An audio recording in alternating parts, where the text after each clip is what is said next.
Hey guys, what's going on? Hope you guys had a great Thanksgiving. We're getting close to Christmas time, so be charitable, be kind, don't be an a-hole. So check it out. Over the past couple of weeks, we have peeled back the biggest anchors that keep men stuck. It was the costumes we hide behind, and it was the man in the mirror staring back at us. And we exposed a bunch of fake versions. We confronted new truths, and now comes the part where most guys tap out. Actually doing work and changing your ways. Okay, so here's what we're talking about today. It's about change your ways. Because here's the hard truth, the simple truth is this, is that nothing changes if nothing changes.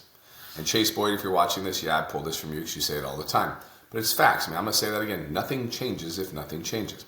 You can pray for transformation. You can hope for breakthroughs. You can talk about improvements. But until you move, until you take action, nothing happens. And I'm going to remind you of something. Miracles follow movement. If I just sat around and prayed for money to feed my family, I think what God is looking for is, yeah, you can pray, but like get out there and try, because the miracle follows your movement. Like, show me your faith in your actions and I'll reward you for doing it. But until you move and until you take action, guys, nothing happens, right? And you become the guy that people don't want to be around because you're always talking about stuff that you never do. I'm going to remind you of something. One more time. Miracles follow movement. Yeah, God blesses motion, not excuses. He responds to a man who is acting, not a man who's observing. And if you don't like something in your life, then change it.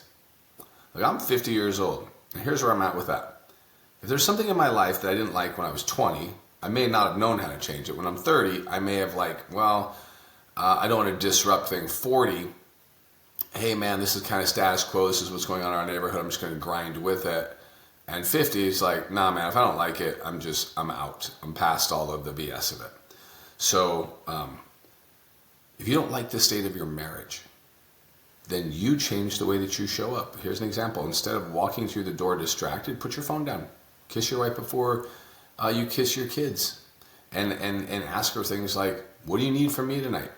How about this? You don't like the distance that you have with your kids that you're not telling anybody about but exists, but you lie to your friends and buddies about? Then change how you show up. All kids want is your involvement. They want your focus, they want your attention. Like, block Sundays as a non-negotiable dad hour. No phone, no work, no BS, but full engagement. How long would it actually take you to text or call or contact and ask or invite or come over or stop by? And if you even for a second think, well, they wouldn't want me to, or even worse, well, they were mean to me. Like, listen, you're the parent, fix it, okay? You don't like your walk with God? Then change it. Change the consistency. Pick up one chapter, pick up Proverbs every morning, no matter what. Pray with your family before anybody leaves the house. You don't like how your body feels? Guess what I'm going to say? Change it. Change your inputs. Stop eating like a linebacker when you're trying to be a receiver. Like, there is no such thing as cheat day. Let me throw this out for you cheat day people. If your mission was to drive from here to Tucson as fast as possible, that's your weight loss journey. That distance represents your weight loss journey. 114 miles or something to Tucson. Do you drive halfway there and then slow down for a while? And then maybe go backwards for a couple miles and then drive it? It doesn't make any sense. Stop eating the way that your body is responding if you don't like how your body is responding. So like, if it's, hey man, I'm down to 2 cups of soup and I'm still not losing weight, good. Then it's a cup and a half. And if that doesn't work, it's a cup. You see where I'm going? Like, the end result, the tally is your reality. And if you don't like your reality, then you have to make changes and you don't get to be upset about it. Track your food, tighten it up. Tighten up your sleep. Hit 30 minutes of sweat every day. Sweat every day. I was in California, and one of the big topics in our speaking was sweat every day. So that just means, like, be active. Struggling financially? Change your disciplines. Cut the drip expenses. Stop buying things that you haven't earned. Stop trying to impress your friends and commit to improving your skill set for 1 hour a night instead of scrolling or watching highlights. So everything you want is on the other side of changing your ways. You can evaluate, you can pontificate, you can watch the film, you can make plans, you can talk about it till you're blue in the face. Everything lives once you go outside of thought and turn into reality. So let's talk about reality. Most men stand on the sidelines their whole life, right? They comment on their problems and they observe other men taking risks, and they talk about change like it's a movie coming out next summer. But men, listen, no more spectators. This is your life. Nobody is going to come and rescue you. It is on you. If there's something that you want, you're not doing it, odds are it'll never happen for you, right? So decide what you want. So let's review your life with brutal honesty. Ask yourself these questions and build this plan and get to work. Where are you weak? Where are you drifting? Where are you pretending? Now take that and immediately decide who you want to become in faith, family, fitness, and finance. Not someday, but like right now. If you were coaching you, what would you tell you to go do?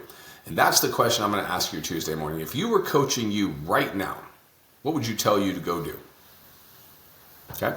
Identify the first action in every single category. Not a perfect action, not the final action, just the first action. I don't need to know. If my plan is to drive from here to New York, I want to go to New York. That's my plan. That's my change. I don't need to know what happens once I get to Times Square when I haven't even left my driveway in Phoenix, Arizona. I need to know how to get from my bedroom to the stairway to the car. And if that's as small as the baby steps as you're taking, man, then take it, right? Well, I don't know what happens at the tollway in St. Louis. Dude, you're not in St. Louis. When you get there, different world problems. Go figure it out when you get there. Because movement creates momentum, which means you gotta go. And momentum creates transformation. So the world is waiting for January 1st. But you aren't those people. And you're here because you're willing to win and do stuff now, or else you wouldn't be watching this. And if you watch this and you put this away, I hope you're entertained, because no change is coming to your life. But if you want change, then put it down and go do something. So here's what I want you to do. Draw the line in the sand between the bullshit and the reality. The old ways stop. The new ways start. The man I was yesterday is not the man I choose to be tomorrow. Now, you have things you like about you, keep it. Sharpen your edge by finding the areas where you're dull and make them sharper. Because men of honor don't wait, men of honor don't hope, and men of honor change their ways, and the life that they want will change and conform to them. So, guys, I love you. I'll see you guys on Tuesday. I hope that you're all there. I meant to make this like a 3-minute video. It's going to be short and sweet, but dude, you give me the mic, you know the outcome. So, love you guys. Take care. See you soon.